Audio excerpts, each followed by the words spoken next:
Good morning and welcome to our monthly live broadcast of endovascular cases here from Mount Sinai Hospital in New York City.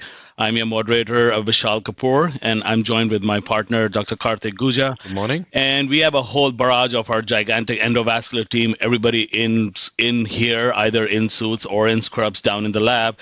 And it's a very interesting case today. We've showed you multiple cases, iliacs, SFA, CTOs, ISR, retrograde, antegrade. But this is one of those cases which is new and upcoming. I'm sure a lot of you have had experience before. And before I go to the lab, I want to introduce a special faculty here who's joined us all the way from Singapore across the 12 hours, Dr. Stephen Coombe, who's been a great partner of ours in our New York Endovascular Summit, which happens every year. And he's kind enough to join us from Singapore all the way for this exciting DVA, deep venous arterialization case, which he's a world-renowned expert on. And we're happy to have him. Dr. Coombe is the Director for Vascular Services at Changi General Hospital in Singapore. Good morning or good evening in Singapore, Dr. Coombe. Welcome to our monthly Endovascular Summit. Case. How are you guys? Fantastic. Thank you very much for the invitation, and I wish PK and the rest of the team a lot of success in this case. I think it's a great time to have this shown live. Perfect. Awesome. Thank you, Dr. Coombe. And we want you to be hard on PK as ever because we can't do that part. Morning, PK. Please let's have the team on board. Well, welcome, Stephen. And first of all, I want to just tell a story. It was a last-minute phone call to Stephen. And he was so gracious to accept. I mean, it was literally a text and a phone call. And he said, listen, I'm free. I can join you guys. And luckily, the time zones worked out. So again, thank you. As all of you know, Stephen is one of the inventors of this device. He's been from the ground up. No one probably in the world, a few people in the world understand it like Stephen does. So thanks again, Stephen. Really, really appreciate you taking the time. So our team here today is again, our entire team, because this is where we work together. To my right is Dr. Ajit Rao. He's the director of vascular research, and he's associate professor of surgery here at Mount Sinai. More importantly for us, he's one of our huge supporters in terms of education for the fellows, as well as difficult cases and combination cases to do the right thing for the patient. To his right is Dr. Raman Sharma. Raman, as you know, he's been with us now for 4 years. He's the assistant professor of medicine here and the assistant director of the endovascular services. He's also the managing director of our endovascular research database, which is again something. Hopefully, we'll get it up and running. We've been struggling, as he knows, in terms of getting caught up in all the older cases. To my left is Ray Lascano. Ray is our endovascular nurse practitioner. Has been with us for 15, 20 years now, and has really been essential to the development of the program. Behind is David Song, our latest addition to our team. He's a junior attending. He's a first year and has been essential in helping us work with the fellows and really getting the stuff done in the lab. And then to our right, finally to his right, is finally Harsh Doshi. Harsh is our graduating endovascular fellow. We have 2, Stephen, him and Shalini Money. So we do have 2, and we're growing to 3 next year. Our nursing team today is Mac and Denisa, and who else do we have? We have those are the 2 nurses, and tech-wise we have Damien and Habib. So with that long introduction, Stephen, we're ready to go to the live case. Harsh, you want to present it? Absolutely.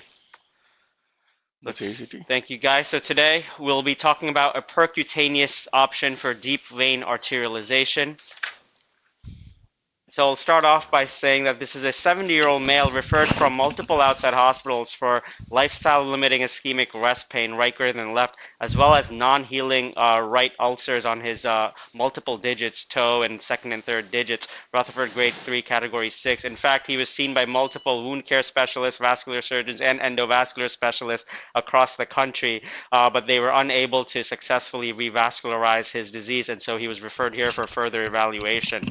He has a medical history of a heart failure, reduced ejection fraction, and a TAVR done in 2025, and he's on Effient, aspirin, and all the GDMT medications. So as you can see, this is his room. He has these are his wounds. He has some gangrene as well on his toes. Leg was swollen, red, painful for the last few months. So this is the angiogram. I think we did take more diagnostic angiograms today as well that we'll show you. But basically, as you can see, there's really no inflow disease, and the tibial vessels are pretty patent until the foot. So you'll see that soon. So as you can see in the middle, you have your DSA picture, and the tibial vessels pretty much cut off on the foot. Here's a zoomed in shot. Again, we'll have better pictures to show you once we go live.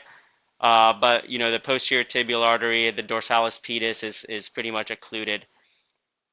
So, you know, we brought him in a few days prior to try to, again, attempt an endovascular crossing strategy, but we were unable to do so despite using multiple wire escalation strategies, support catheters, even access points. So given this, you know, no option CLI, small arterial disease, you know, with heavy calcification, the decision was made to pursue DVA, and I'll hand it over to Dr. Krishnan. Yep. This is just... we can pause this lymph flow. Yep. So before we go to the lymph flow thing, I just want to show you the angiogram. We took a lot of better pictures here. So this is the inflow. As you can see, inflow is not bad at all. Some mild disease there. We can touch it up if we need to at the end. And then let's see here. The next picture is, well, now I'm going to get to better pictures than this. Let me get to the final pictures. You have to go from here. Maybe, yeah, Roman, maybe. Yep. Thank you, brother. There's better pictures. You can go. Go next. Yeah. Next. Yep. We took with the sheath in we took, and it was great pictures. Yep. Next one. Next one. Next one. Next one. Next is the axis. No. Yep. Keep going. Sorry, guys. Yeah. A lot of pictures. This is it. So now we've got the 7 French sheath up and over. Excuse me, antegrade. And you can see here you've got the proximal PT is quite good. You can see the perineal artery comes in, gives rise to a tarsal branch and the posterior communicating branch. The DP comes in very, very late, and that's the area which is quite stenosed. Posterior tibial gives rise to really, I think it's an unnamed little twig, and then occludes at the level of the foot. And Raman will show you the next two, or Dr. Sharma will show you the next two. And you can see here, you've got really no flow, very, very minuscule flow through to the area of need, which is the proximal foot, which has all the ulcers. And I'll show you one more. So anyway, so what we did, maybe we have a lateral shot or no? I think that was it, right? Yeah, I think that was it. Yeah. So Stephen, with this, we decided obviously with this to do DVA. Here's a lateral picture, yeah, just to let it play. Any comments on the angiogram, Stephen? What are the things you look at? What are the things we should all look at? Yeah, I think this is a good case for percutaneous venous arterialization. Clearly, this is not a case for surgical bypass due to the absence of targets and a fairly sort of high-risk surgical candidate with ejection fraction of 30%. I think clearly, from my understanding, he had a very exhaustive efforts to try and open the AT and the distal AT and connect up with possibly an IVL device, but that failed as well because of the calcium. And I think when there's no way, you have to find a new way. And I think crossing from the artery to the vein without compromising existing arterial flow will be the key in getting a good clinical result in this case. I have no doubt you're going to get a nice angiographic result, PK, with you on board. But you know, the thing is to try to get cross in the right area to reduce the steel. And in this case, if you look at the angiogram at run, I think it's 10 or 11, the distal peroneal actually feeds the distal posterior tibial. So as you know, in the DVA cases, when we cross from a proximal posterior tibial, we are actually sacrificing, if you hold that stop for a while, right? If we cross from the proximal posterior tibial, we of course take away the flow and the rest of the posterior tibial. In this case, the peroneal is riding shotgun with the posterior tibial. So that collateral is going to keep whatever flow in the distal posterior tibial running. And that's a pretty decent peroneal and pretty decent collateral. So I think it's a pretty good candidate for this procedure. And time for you to get going. Well, no, that's excellent. You know, I just want to talk a little bit of access, and I'll have Raman and Ajit show you the devices. So just so you can zoom in on the foot. So we got legit. You want to talk about the access? Yep. So you can see, really, you want to try to go as distal as you can. So for this, we vein mapped it, you know, before we started, because you need to make sure you have that vein in the foot that you can access. Sometimes it's easier to follow the posterior tibial vein down until, you know, as far down as you can go. But we accessed right here because that was the most distal point we could see on the ultrasound. Thankfully, he has a very large vein in the foot. It's, I would say, over 3 millimeters, if not, you know, 4. I think for access points, some things that we did, so we use a tourniquet. The tourniquet, I think, is a must. It just makes your access much easier. It dilates the veins. So we have a tourniquet above the ankle. And then as soon as we get access, we give some nitro as well, because these veins are prone to spasm, and that can kind of, ruin your case. But in this case, thankfully, he has a very nice, pedal loop, and I think he'll have a good vein for the DVA. And we also got an antegrade 7 French 45, and we placed the 45 centimeter catheter all the way at the popliteal, as you can see. So to save time right there. So what we save time, we've gone ahead and we've just, go ahead. Now we can show. Nope, next one. You gotta keep going. No, you're going the other way. That's fine, you can go back one. You can go back and you'll get to it. So save time, we got access, and then we went ahead to did a venogram of the foot. Stephen, what should we look for in these venograms that we're looking at now? Well, I think you've done an excess on the largest vein. Two things I would look for. Number one, you can see clearly distal to the puncture site. That vein looks like it's communicating with the deep plantar venous arch. See that bit of contrast is going left of the arch. If that's useful. I think it would be nice to do a double shot, both an arterial and venous program with the tibia and the fibula, with the two wires completely splayed at the tibial peroneal trunk. I mean, right at the top end where you're going to cross. And that will give you an idea if you look at the wires, if you get the maximum separation of the wires. So you want us to do one shot here and then one shot above? Probably at the top will be fine. I think at the proximal part. Okay, at the proximal part. Okay, good. All right, ready? DSA? So Steve, when we do these live cases, we get some live questions as well. So one of the questions from the audiences was, is the patency of the anterior tibial and the peroneal a limiting factor in these patients who are running when you're trying to access through PT? Like, what do you look that would prohibit you from carrying on? That's one of those questions. Well, I think if the posterior tibial is the only vessel going to the foot, then this is not a DVA candidate, because you would, essentially make the patient completely ischemic. But I think in this case, you've got large vessels and the other two vessels are actually supplying the foot. So you're trying to use DVA to add perfusion. Right. And we know other than a nice angiogram, we need about 6 weeks for the perfusion to flow.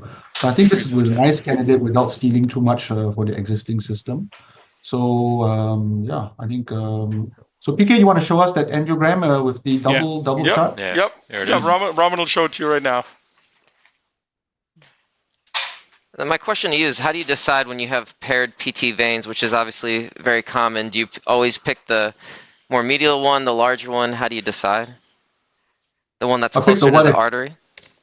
Yeah, I picked the one that communicates. We're talking about down below or on top? No, over here. Up here. Right, over here, just depends on where your wire, if both of them are fairly close to the posterior tibial artery, you can see that both of them ride to the left and right of the posterior tibial artery. So the real question is, which one of this connects with your sheath down below? And does the sheath connect with the deep plantar venous arch? So I think both are pretty big. So the guide wire will show you. So just go for wherever the wire in the vein is going. Yep.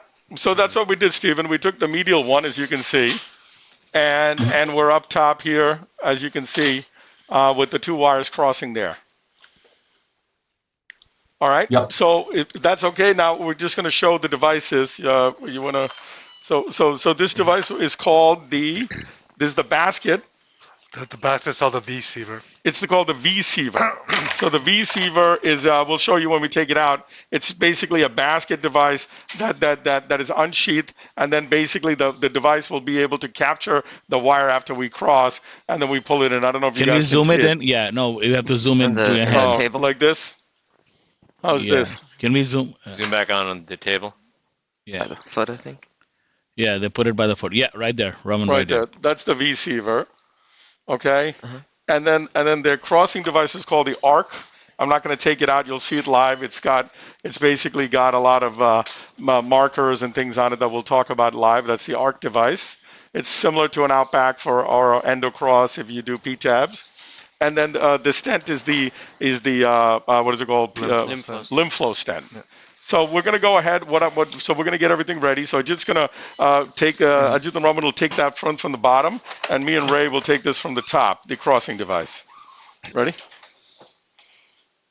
So Well, I guess the one question I have is usually I see the wires cross a little farther below. Here it seems like they cross almost at the origin of the PT. So it looks like they're at least like around a centimeter apart.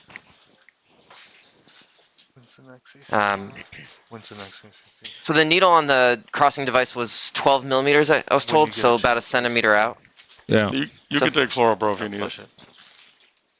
Hopefully there'll be enough length. Steve, is the distance a factor for us to start the lymph flow device, like to re-enter? Like if you have two veins, is it necessary that you have to measure the distance? Rail now. The medial and the No, lateral? not really. I mean, not really. I mean, if sometimes, of course, you do get anomalous veins and anatomy may be variable, but generally speaking, I haven't really had much of a problem if you use the lymph flow device to cross from an artery into the vein. What I would say is, if you do have a very calcified vessel, it would be a good idea to pre-dilate and we did. modify the clot. Yeah. So Stephen, we IVUSed this and we did a 3.5 calcified balloon angioplasty here. Yeah. And so you see here where we are with the endocross catheter. What do you need? And now we're going to go in with the. Yeah. So we just got to switch out to 014 wire from below. Yeah, oh, it's an 018? Oh, sorry. I have a command. Do we have a catheter to exchange it over? Yeah, I have a trailblazer. So that's a great thing. These systems are all 014 systems. So very, very important to go with 014 wires. They're not 018 systems. So now we're going to go ahead. So once we cross, I'm going to create the fistula with a 3.5 balloon, and then balloon the rest of the vein with a 5. 018 trailblazer. But the key here is to cross, snare, and externalize the wire. I mean, once we externalize the wire, yep, you go ahead and go, Flora. Then you have enough rail to do whatever you can from the top, yeah. Then you have enough rail to do what you want from the top. Exactly. So does it for the venous system particularly, does it have its own dedicated valvulotome, or you just doing balloon angioplasty to whatever crush They have a very cool name for the valvulotome. It's called the Vector. You know, so it's like and I got to really compliment Stryker for their excellent team and lymph flow, and they've all been here supporting us as we're getting started with this difficult case.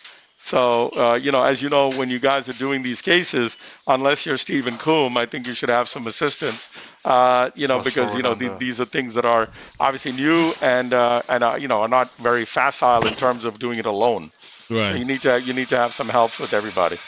So as far as anticoagulation, nobody's asked. We've had an ACT. Our ACT right now is around 300. We've given heparin since we're anti-grade, and now Raman and Ajit are going to go ahead and put the basket device right in. Yeah. So the basket comes from below, and the needle from above. And just to remind the audience, what's the minimal cutoff criteria for the arterial size and the venous size if you for compatibility of the device? Stephen, you'd probably know better than me off the top of your head. This is a command, right? Yeah, I mean the stent at the crossing zone, the smallest stent is 3.5. I think that would fit in most Asian and female patients. So, and really the vein, essentially once you cross in the vein, you're just going to stretch that vein with a whole bunch of covered stents. It doesn't really matter the size of the vein. Okay. If you snare it and stick it, you can do the procedure. Expanded well. All right. So PK, whereabouts are you going to cross? Around 20. Around 20. We talked about it offline. Around 20, Stephen, is what we talked. Right around 20. Okay. This is the spot. All right. Ready? Can I get up, guys? Yeah.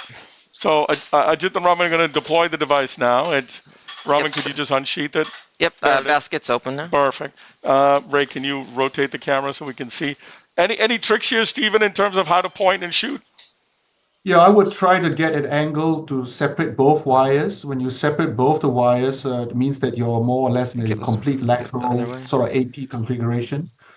So you can roll the angle to separate the wires. This is pretty separate. This looks pretty good, right? Yeah. All right, so I'm going to fire it. Oh, that's a big needle. All right, there we go. So I can... There you go. Yeah. Okay. Yep, it's caught. Yep, I can see you moving the needle. Yeah. Now, which wire would you suggest? We've been going with the command wire. Do you like that, or do you like some other wire? I think generally most wires would fit in. I would usually use an uncoated wire like a Sparta core or something. Sparta core. Okay. Yeah, I mean, use whatever you have over there. Yeah. Well, They're not using it? because we've been getting They're not using conflicting news. Some people saying don't use Spartacor. Some people saying use Spartacor. So that's why I wanted to ask you directly. And now that I have you. Yeah, uncoated wires and Spartacor. I mean, sometimes a coated wire will fit into. It's just that when you pull the wire back, you have to pull the needle. If not, you shear the coating off the wire. So Right, of course. Yeah. All right, so we're feeding the Spartacor now. I'll do it on the fluoro. Can you guys shut her in if you get a chance? Thank you. Steve, when you do these capture. cases, okay. When you do these cases, do you invariably go antegrade access or you go up and over?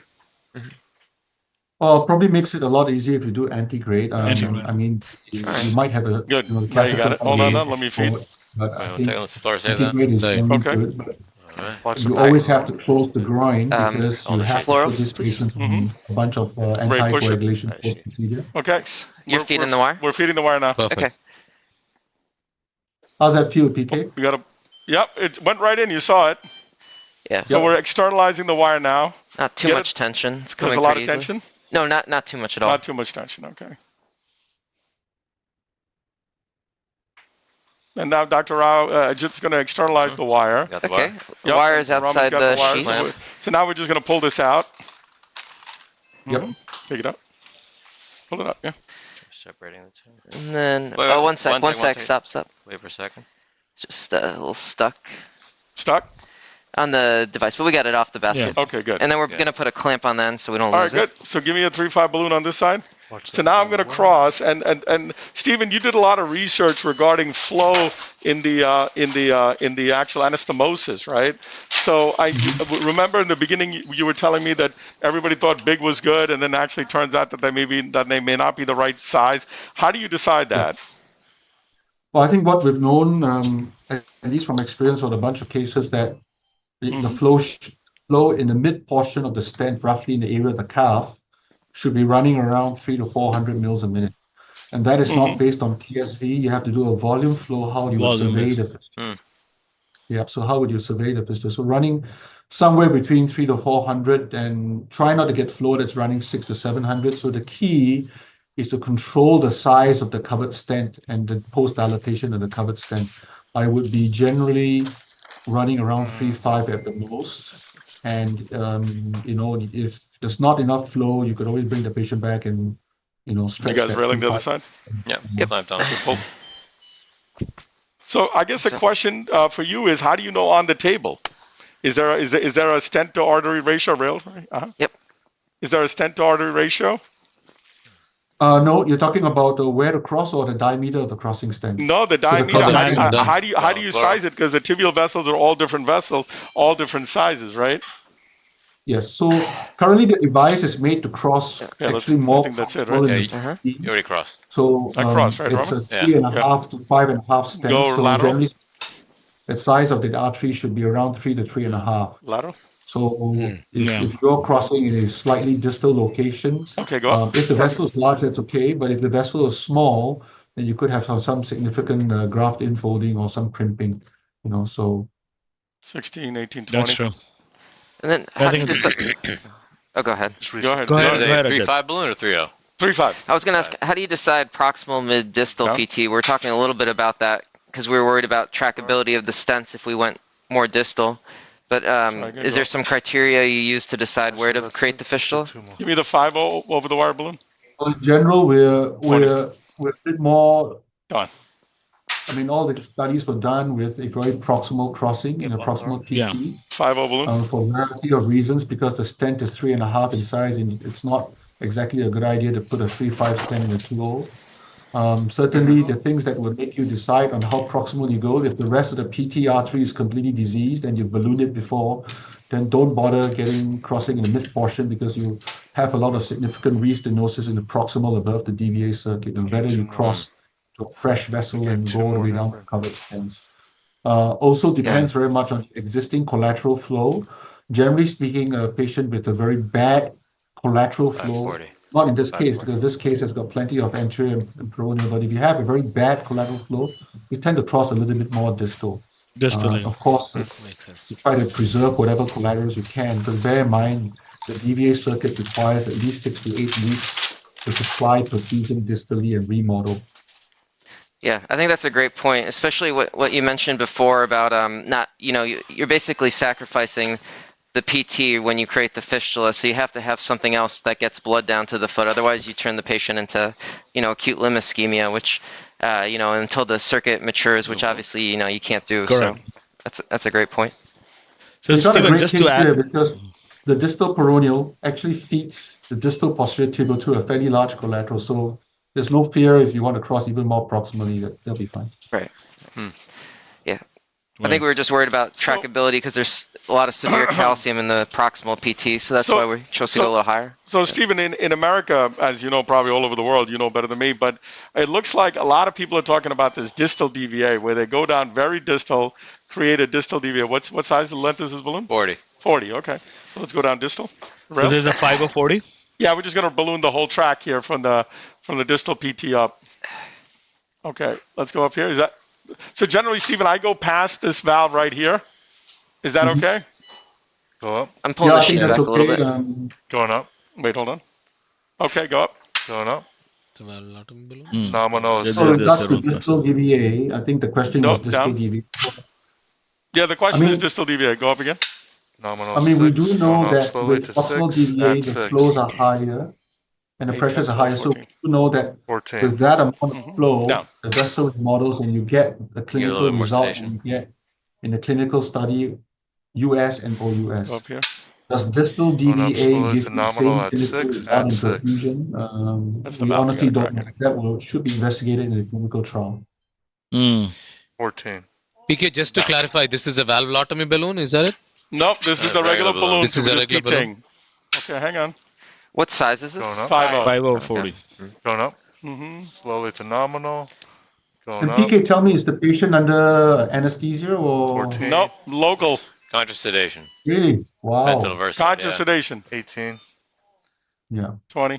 Yeah, this To go ahead tends to be Sometimes the. it's for full too- general anesthesia here No. is always very complicated to get anesthesia involved and to kind of coordinate our cases with them. Okay. So Going we've up. become very, very comfortable using conscious sedation.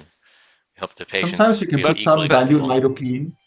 If you can put some dilute lidocaine into the vein and sort of keep that. Yeah. Down. So that might be. I think this useful tends to be the relieve most painful part, because you're dilating this, 3 or 4 vein, to 5 or 6. So this is where they feel it the most. Down. Yep. So Stephen, like Raman said, I mean, Raman's point was very important because I think everywhere we do, it's very different, right? Different areas, different hospitals, different things. And here we found that, okay, this is close to, let me go a little lower. Yeah, that's good right there. Go up. In cyanides, it's actually very difficult to coordinate at this stage, anesthesia in most of these percutaneous cases. Okay, ready? Let's get the valvulotome. So you balloon first and then do the valvulotome afterwards. Is that always the protocol, just to help the valvulotome track? Yeah. I think This he's- is the valvulotome, guys. Is he bleeding? No, he's good. Valvulotome. He's good. Yep. The vector? Vector, yep. So we're opening the vector valvulotome. This is nice because it's a dedicated valvulotome and it's a front cutting valvulotome, which is very, very nice for us to be able to get it down there. We've done it without ballooning, and without ballooning it's very difficult to get it down there. I don't know if your experience is different, Stephen. Usually it should be fine. And if you have a through and through wire, the valvulotome should go in because it's a braided valvulotome. It's 4 French, but by all means, go ahead and balloon because you're gonna have to do You gotta sheath ballooning it. of the. Can you give me another ball? Pull it back. sequencing in both Can you of give me them. another More. Good. Yeah. Steve, do you do an ultrasound in perioperatively during the or intraoperatively to see the flow of the stent? I think it's difficult because within the PTFE stent, there's a bit of air. If you deploy the Viabahn before and you're trying to ultrasound it, sometimes you can't see beyond the Viabahn or any covered stent because there's a bit of layer of air that's caught in between.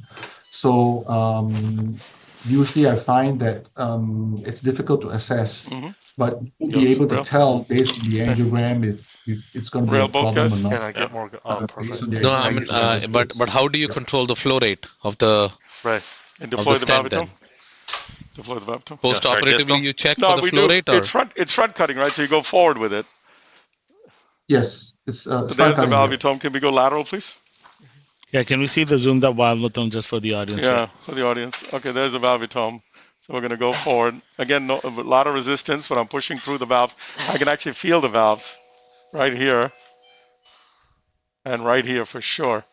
Wow, really bad there. I mean, am I being a surgeon here, Stephen, or what? Well, I think this is the most important part, right? In the foot and the ankle, because we're not going to be stenting here, so we really need to break up these valves. Well, this area we're going to stent, right? We're going to put the covered stent to here. I think you probably need to get the valve in the mid portion of the midfoot, so you know where that line goes. A little further, yeah. Yep, I'm across it. I'm pulling the sheath back. Mm-hmm. There you go. And it's nice to maybe rotate the valvulotome a bit and give it a couple of good runs. And if you can't push it, then you pull it on the other side. Yep, I'm rotating it. That's the thing. And until you don't feel any resistance anymore. It's a little resistance, not much. I think that's the sheath, but we're almost yeah, you're probably at the entry of the sheath. So yeah, so I don't go any further. So I'm pulling it out now. Valvulotome. PK, I think you made a great surgeon because that's pretty aggressive. PK has been working with Ajit too long for too many hours, I think. Okay. You know, that's more aggressive than I would. It's the fun, you know. At Sinai, we're so blessed because our surgical colleagues are always there to help us if we have issues and have great discussion. We're really blessed. Okay, so next is the stent. Right. So go ahead, PK. No, I'm just telling everybody our steps. So now we've done this. So we're gonna place the stent across. It's the 5.200 stent going down. All right. So, Steve, just to add on some more thought to it, I know initially when we did the venogram of the foot chart more distally, you know how I'm sure you're going to talk about the steel phenomena and the collaterals going up and what people do consequently, either coiling or whatever.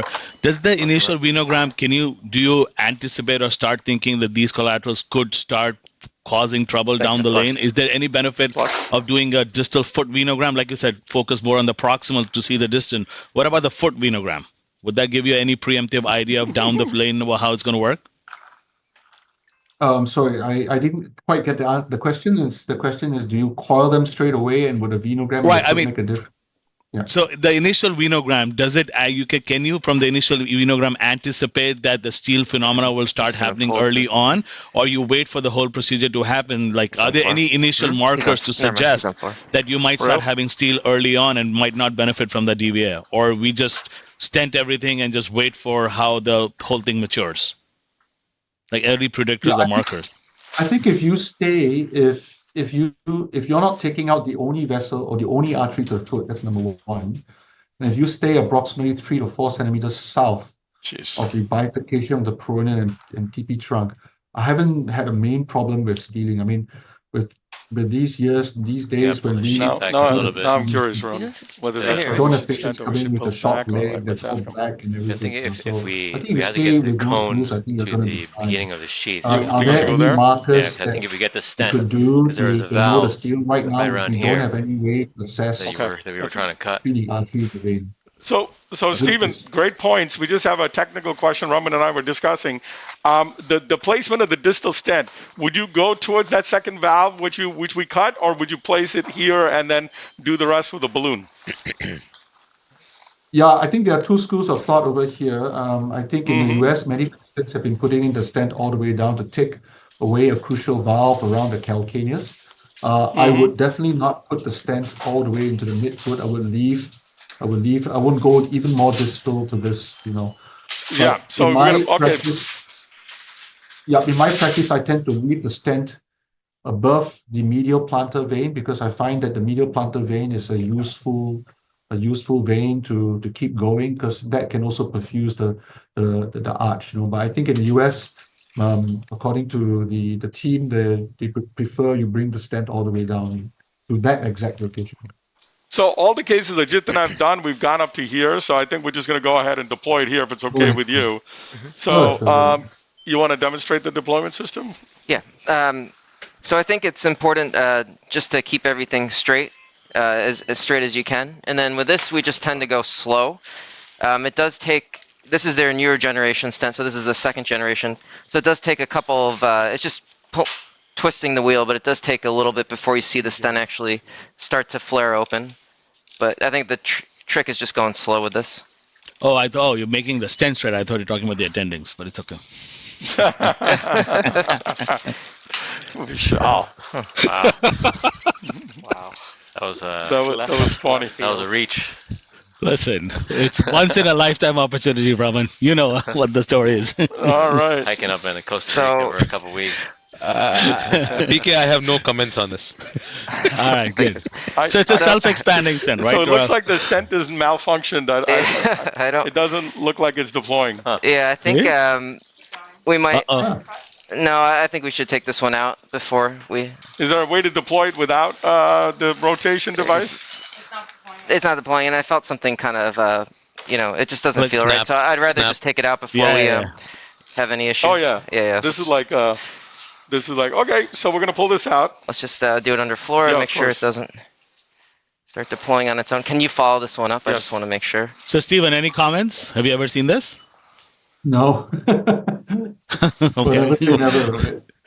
I just want to see the nose cone because that's going to show me whether it's staying in there. Yeah, you want to make sure it's still attached to the. Looks like it is. It's Yeah. it Yeah, probably it's snapped. okay. It probably snapped through the shaft. Yeah, That's probably what Yeah. happened. the mechanism of unsheathing probably. See, Okay. this is why PK made me do it. That's why. I mean, it's like. So I'll tell you a funny story. It's a That's trap. what I don't know. We Yeah. did a PTAB a while back, and I was gosh. deploying the stent, and the stent deployed and half deployed, Brahman, and got jammed, and we had to go to surgery. Yeah, that's But to remove the PTAB, this is like a 2 that's years exactly ago. what I was thinking about when I was deploying. 150. Okay. This one's a little bit shorter. But anyway, I felt it the wheel kind of lost any resistance to it, and it just Probably snapped. felt like something snapped. So it's better to just use a fresh one. Okay. We have more, right? Okay. PK, would you mind going to the first plantar venous shot and show the what Steve was talking about, the medial plantar vein and everything? Just so that the audience re-understands it. Well, let me Let's see. see. It's already Where is it? Oh, There. there it is. The one before, probably. Yeah, this one. So I don't have a pointer here, but you can see the medial plantar vein taking off proximally. You see, oh God, it's hard to say here. There's no numbers either. No, You see proximally as it's in the mid-calcaneal region, there's Let me get it real. Yeah. large venous tributary coming Yes. all the way down. That is the medial plantar vein, right? floor. And then so that's what Stephen was saying. He keeps it above that area to be able to save that. And that's how you're keeping your stent, right? No, Right we're about- we are very MAGA here. So no, I'm joking. We're pro-American, so we're Oh, going with my. American style. Listen, American Raman, style. mine wasn't nothing. We're going pro-American style here. We're not listening to the founder of the device. Last case. No, we're going. This is the last. So, All right, so we're gonna try that again. Nice and slow. so hopefully it deploys. There Yeah. you go. There you go. Now it's Looks like deploying. it's moving. That's a good sign. So it has a tendency to go forward a little bit, so I'm putting Yeah. a little back tension. So this one actually deployed much faster than the one Monday. Yeah, they just came out with a second generation, so still learning. We used to do these Is it the second with 150? biobonds before we had these stents. Yeah, you're So right. that's another option Below if the you're. ankle. So how long is this stent? 150. 150. Yeah. 5.5. 5.5. Sorry. So we're gonna put another 150 in now.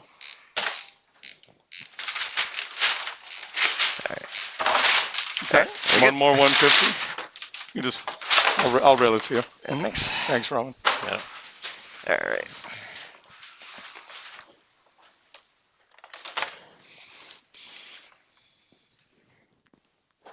Thank you, brother.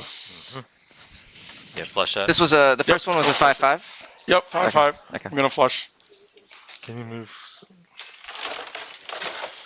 So I think when we were doing this. So Oh, go ahead. Steve, anticoagulation wise, what do you put these patients on? Well, Long-term wise? post-procedure, generally This is pre-procedure, I sailing, have them on double antiplatelet, pre-procedure. And then post-procedure, I have them on a single antiplatelet and some NOACs. Okay. Full dose anticoagulation. Full correct? dose, Nowak? Pull those. Rail, Pull those. please. My preference is Eliquis or Apixaban. Pull those. 5 milligrams Okay. twice a day. And how long do you? What's the 20 duration is we're what we talking about? crossed, right? Yeah. I That's generally good keep enough. them for 3 Yeah, months. that's perfect, actually. A little lower. Yeah, that's Yeah, perfect. that should be good, right? Because 20. So Yeah, we crossed around 20. So we're deploying it right here. Go Okay, ahead. how much overlap are we talking about? Is there a I don't think there's a defined amount of Okay. overlap. It's like with the PTAB, we know it has to be 6 Right. centimeters. So, yeah. I don't know, Stephen, any ideas on the overlap that you do? Can you show me up top? Well, I think at least 2 centimeters would be good. Can I see the ruler just so I know where I am? How far are you from the 20 centimeter mark? Right there. About a centimeter away. Okay. I would probably go a little bit south because the crossing stent is 5 centimeters in length. So you really want to make sure that you have enough tapered portion to limit the mount. So this is okay, Okay. and so don't pull. That's the good stent right too there. We're much. 22 now. Yep, that's All right, I perfect. pushed Yeah, it in that's a good, little bit. Yeah, that's good. Yeah.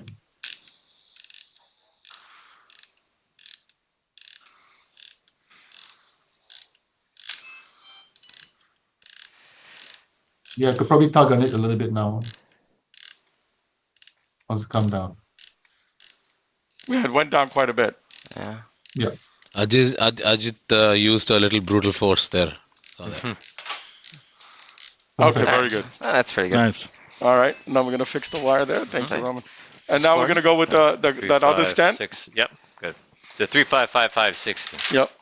So this is some of the tricks I think we can learn from Stephen. How do you identify the where you fistula the anastomosis? You know. So here I'm gonna as Raman prepares the stent, I'm just gonna give a little dye. Flora for me, Ajit. Actually, PK, I've got a trick to do that. You run the angiogram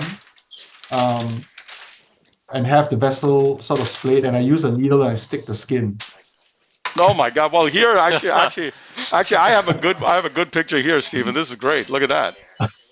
You can actually see it. You can see the artery up top and the vein. This is a beautiful one. Hopefully, our stent is long enough. Here you go. Okay, what size of stent is this? 355560. 355560. And then for the placement perspective, how much do you want to keep it in the vein part, and how much do you keep it in the arterial section, or just half and half straight up? Half and half. Yeah. There we are. Right there. What do you think? Right here? You like that? I'm having a hard. Where do you see the? Yeah, A we little should bit take back. a picture of the proximal You want to PT. come back You and wanna take take another another Yeah, picture? video? come back Yeah. a little bit. Take another picture. Let me take another picture. Yeah, I think we'll come back a little bit. Just want to see the artery better. Ready? DSA. Might as well just in there take a Yeah. picture.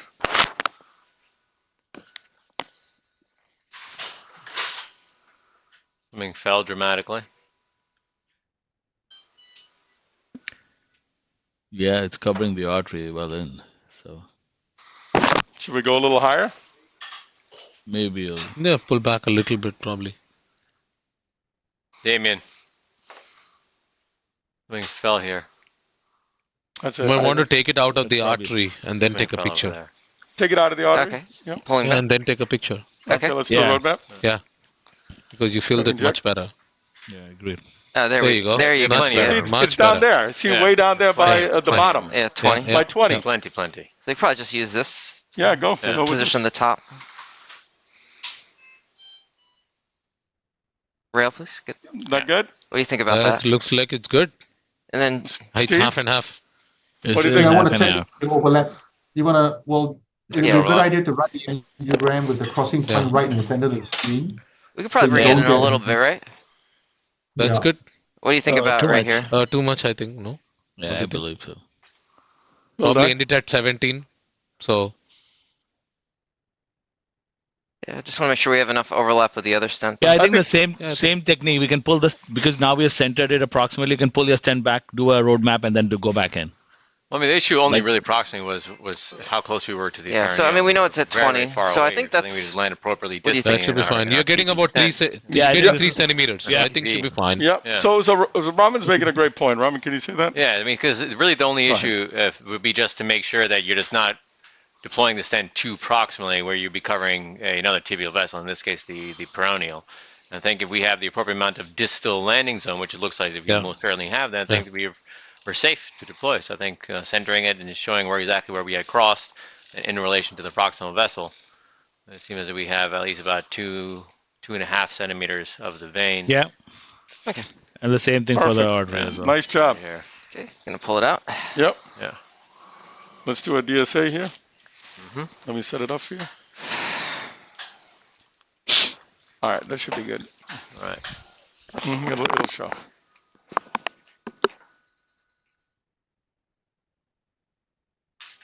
Very good. Very brisk. So good. Feels briskly. Very brisk. All right. Any comments, Stephen? Yeah, it looks good. I think you've got about what looks like maybe 1.5 to 2 centimeters in an artery. I would probably try to jail that proximal portion down a little bit more with just a post-dill. That portion maybe Get us a 3.5 post-dill balloon. Yeah. And then- I and like then- to and then use a fresh balloon because sometimes it's the graft and all that stuff. And then especially with the 5 mil post-dill balloons for the rest of the stents, generally try to use a fresh 5 mil balloon, 5.0. Yeah. You want to shoot the Let's foot? get a Nice. 3.5 post-dill? Yeah, right that's after. good. And a long 5.0 balloon. Perfect. And then how long do you recommend waiting for the wound care, right? Because you want it to arterialize. So if we are going to do a debridement or amputation, what's the time frame that you're kind of considering for that? Well, we've coined a word for it. It's called active neglect. So you have to actively neglect the wound. So I like of course, the normal sequence in a standard arterial case, if you want to debride all the gangrene and get granulation going first, but this is a little bit different. Of course, if it's infected, you have to drain, but whatever procedure you do to drain, you try to do as minimal cutting as possible. Just maybe do a distal disarticulation if it's gangrenous hold and the cap's on. You want to start up top or down? Live at 6 more. weeks. Right there. If Good. you need to Let's go. mature the circuit a little bit with embolization, go ahead and do that. Get us the 5.0 ready, guys. Yep, ready. So ignore the wound for a while and keep it moist. Yeah. And it'll come around. That is true. A lot of people see like worsening of the wound before it starts to actually get better because of increased perfusion and outflow issues. So yeah, I think it's very important, especially from wound care standpoint, to have an active involvement. Yeah, I actually think that, in the cases where they have worsening of the wound, they haven't selected the cases, the location of the crossover, and they haven't selected the cases ideally properly because maybe these cases were really ischemic and where they cross jeopardize some collaterals, but I must say that if you choose the case correctly and the location of the crossing, like in this case, you shouldn't get a shock leg. You should not get a patient who's leaping off with pain from steel phenomenon and so on and so forth. So really, with years, as with any procedure, just like TAVR and PDVA, it takes time for the physicians to get used to the case. The technology will help you do and perform the case in this case, but I think what is important is the post-procedural care and the case selection.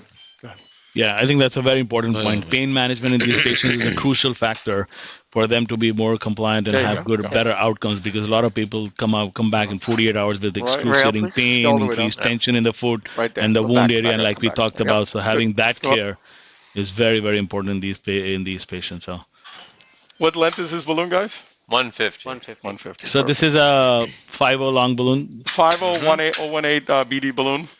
Awesome. See, there's still some residual stenosis around the ankle. 8, 10, 12. Breathe it out, sir. Breathe it out. So sorry. 12, 14, 16, 18. 20. There we go. Steve, how frequently do you revive these lymph flow grafts? Breathe, sir. Breathe. Breathe. Okay, good. The aim is to get the circuit running for at least 6 to 9 months, and we do know, and we'll be publishing and presenting the data at Charing Cross, is that once you have a period of arterialization, you don't have to have those circuits running forever.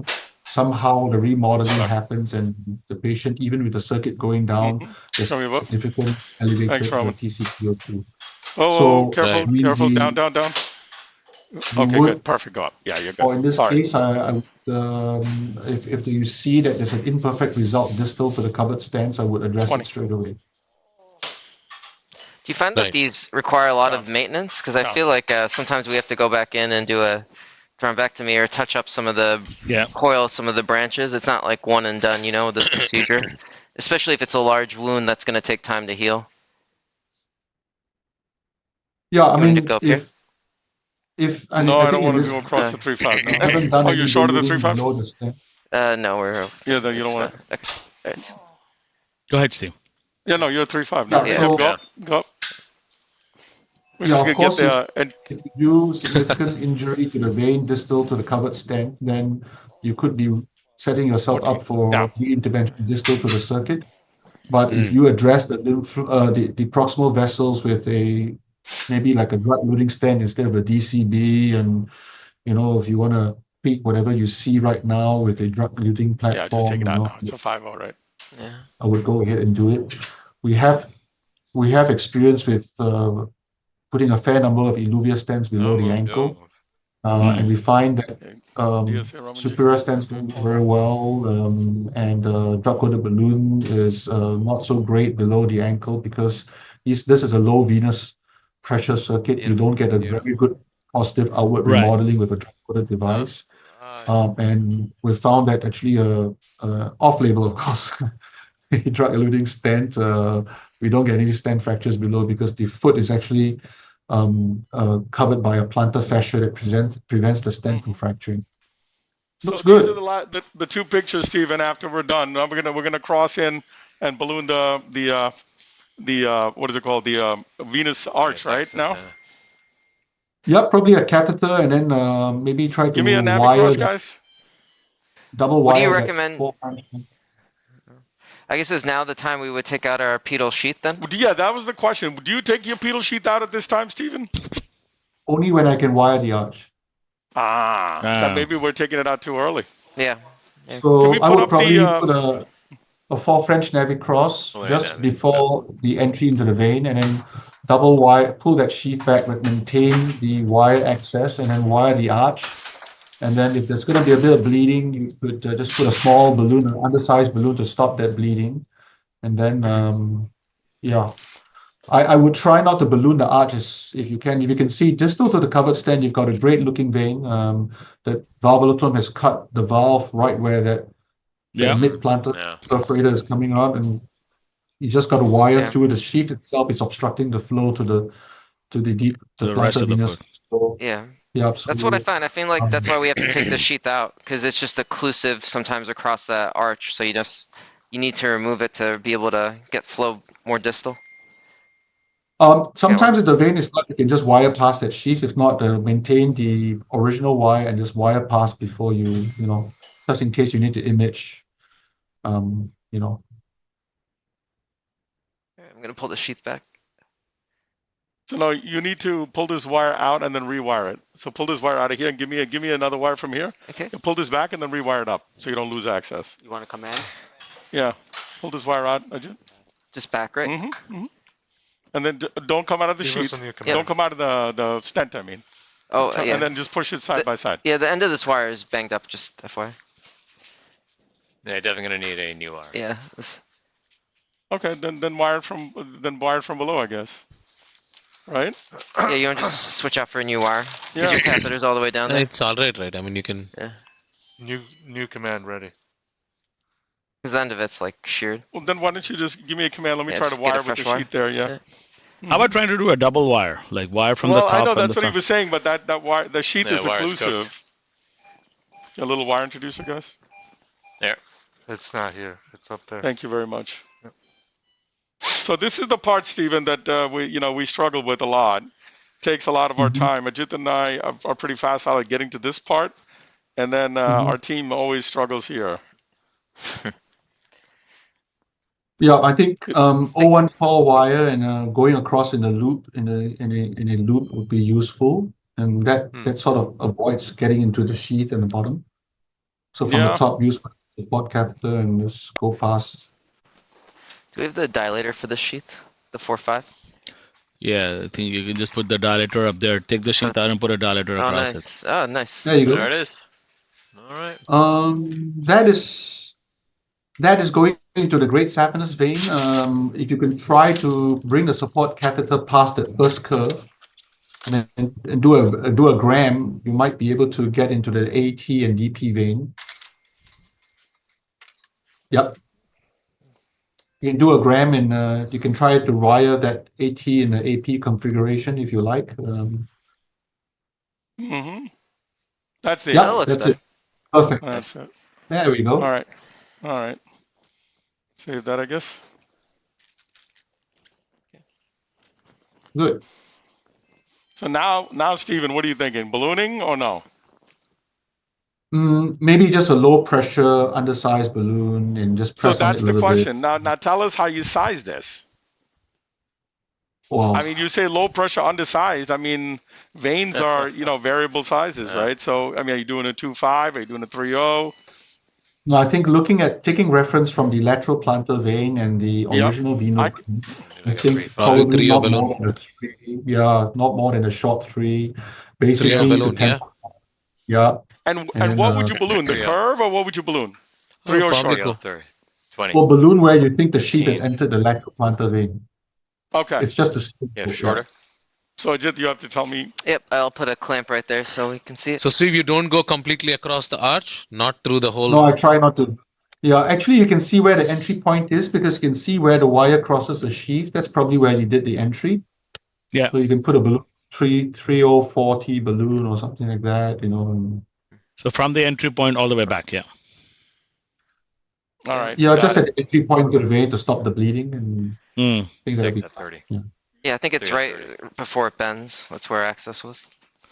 And what you want to do is you try not to traumatize the vein with balloon angioplasty. You're just trying to sort of feel the hole a little bit. So what if you what if you do this, and after this balloon you still don't have flow? Would you then go ahead and balloon the venous system? No, I would put a 4 French catheter with a 2E, and I'll do a selected run all the way through and find out what's going on. And then if there's a valve that we did not see, maybe there's some thrombus over there, and address it. And 30. of course, if when all fails, break out the balloon, see what happens. And I think it's uncommon at this stage if you get no flow, because I think the flow coming through this beyond the stent looks very fast. And of course, if there is a problem and you can't wire across, and the flow in the stent is good, leave it, anticoagulate the patient, bring the patient back another day, and then try to wire the arch again. Because as long as the circuit doesn't go down and doesn't obstruct, you still can come back. You can still come back another day and try to wire the arch from maybe a bidirectional approach. So while we wire this, So while we wire this, question for you: how do you? You sent me the video yesterday of the dependent flow. Can you talk a little bit about that? I know you can't show the video, but can you talk a little bit about that right there? Yep. Yeah, we believe that. Yeah, we believe that. You like it?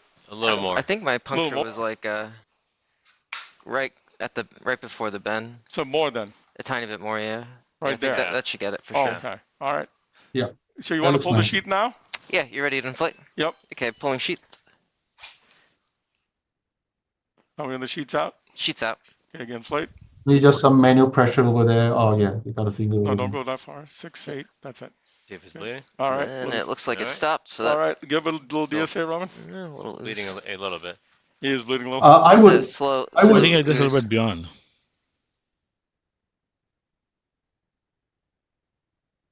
Yeah, maybe the balloon has to come back a little bit. Come back a little bit, Yeah. right? Down. Yeah, I would generally put a stitch in the fat under the right foot. there. That's to try to do? approximate. Wow. Yeah, I always do that because sometimes you got a lot of stents there, and some patients may not have great hygiene. Yeah, still slight ooze. Maybe a bigger balloon. Stitch. It's not pulsatile, Yeah, but do that. Even maybe a for stitch would. branches, they do a stitch and a coil, and sometimes for GSC as well. What kind of stitch? 220. Stitch, they just go, suture stitch. Go up with a little bit of a bigger balloon here, or Maybe, yeah. No, I Yeah, think but I it's think already actually the sizable vessel. first.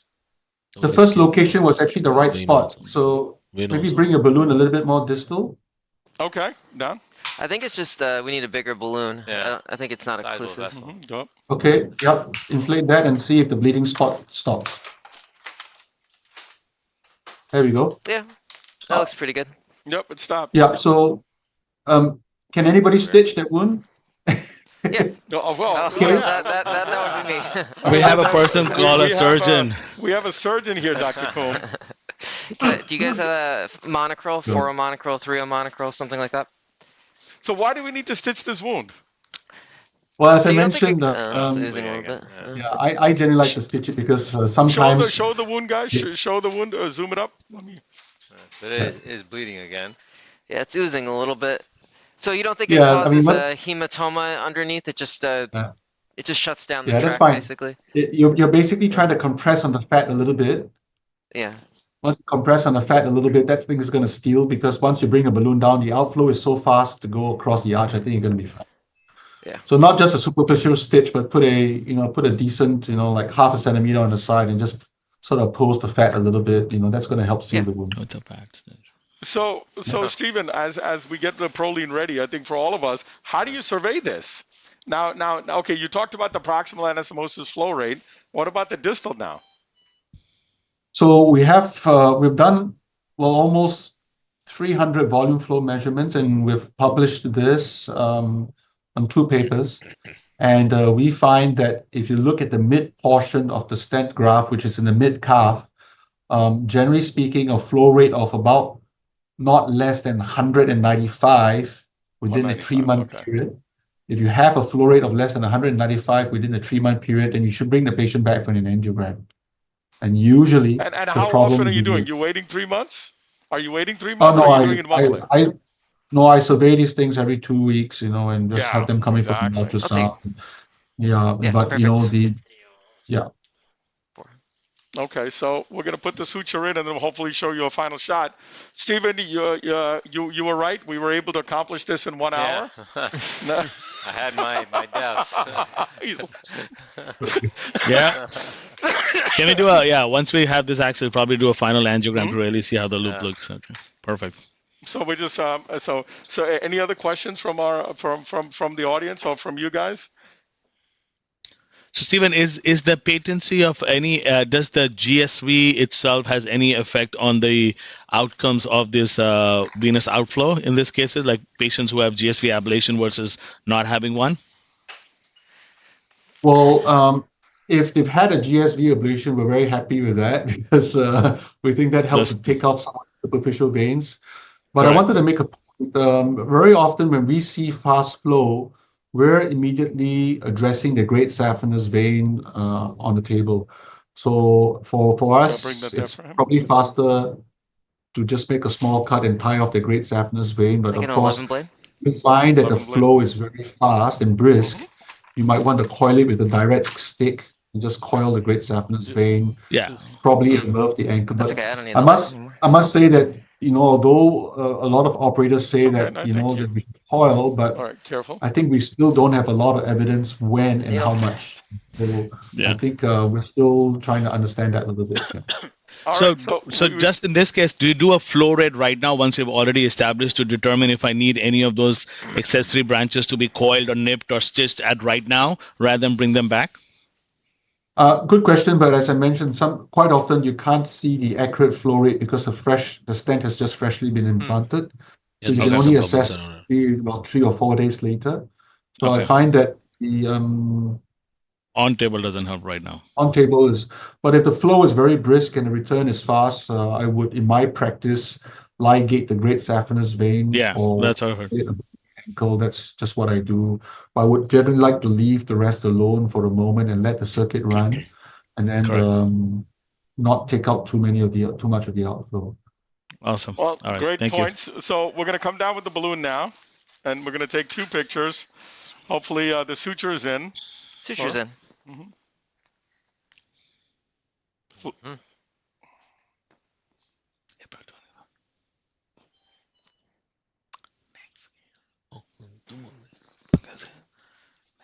Flora, from you, just a sec. See? Sorry. Oh, it's all the way here. It's all the Shit. way over there. So sorry. Yeah. You want to see lower down? Are we still holding pressure, Okay. or Ajit sutured? We sutured, but It's we're sutured. gonna Okay. I'm still hold a holding little- pressure, little just bit be of safe. pressure. But it's not arterial, you know, it's just the slows. So. Yeah, Careful, you should guys. have. Watch yourself, please. Watch your knees, guys. All right. Let's do DSA. Yep. Okay. All right.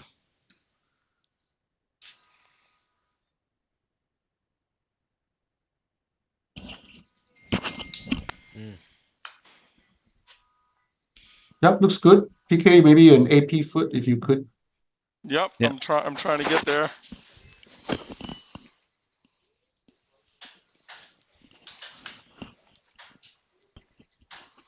Okay. Maybe oblique out a little bit and maybe some cranial caudal if you can. Yep. Nope. Are you driving Yeah, the PK or someone physical- else driving? Yeah, PK. That's better. I like Yeah, that. AP, exactly. That's the AP. Yeah. Nice. So yeah, Beautiful. Steven, do you want to Nice. comment on it? Yeah. I think that was great. You could, the flow is fast, and at this point in time, I would say personally, I would take off the great saphenous vein by coiling it or just making a small cut and tying it off, you know, and that would be what I would do in my practice, you know. But Mhm. I think it's okay to do it delayed as well, you know. So no great, you know. So I'm taking the wire out now. Mhm. This way, there's, you know, and then we'll do one more inject.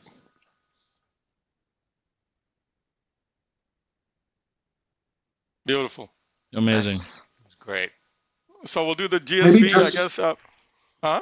Maybe, What's that, brother? maybe just to give the audience a bit of an idea of the steel, maybe you can do an angiogram at the crossing point and take a look at the flow in the native vessels and see how much Yep. slower that is. Mhm. Yeah. And that might give you an idea if you're going to run the problems somewhere along the line. Yeah, I Ready? think this angle is great. And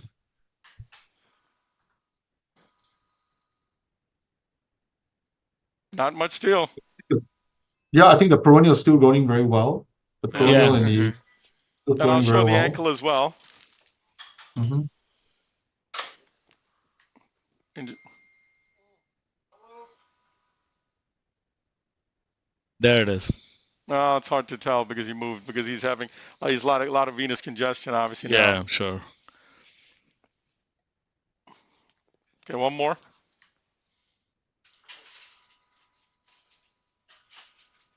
There's the perineal. Yep. There it comes. Yep. And that's a collateral Still going. feels- There's the collateral Yeah. going to the posterior Right. tibial. Posterior Beautiful. tibia. Beautiful. Nice. Very good. Okay. Well, thank you guys. I think, Stephen, if you're okay, we're going to call that a success. Is that okay with Great. you? No, All great right. case, Well, PK. wonderful. Well, wonderful. Well, listen, thank you, first of all, from me for answering my call when I called you at 3 a.m. Singapore time. Thank Anytime. you. And second, thank you for all your wisdom, and we'll see you here in NYEVS. I'd like to thank our team, thank the Stryker people now, I have to say it properly, for all their guidance and help, and kick it off, you guys. Thank you, guys. Great case. Great team job. See you guys. All right. Bye. Great case, PK, Ajit, Bye. Raman, and Steve. Thank you so much for joining us. My It was pleasure. very generous of you. I know it's 8 o'clock. Time for you to go to sleep, I'm sure.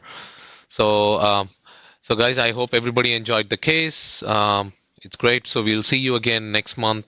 Same for the for our live case. It's on April 23rd, Wednesday, as usual, at 8 o'clock in the morning. Have a great day. Take care.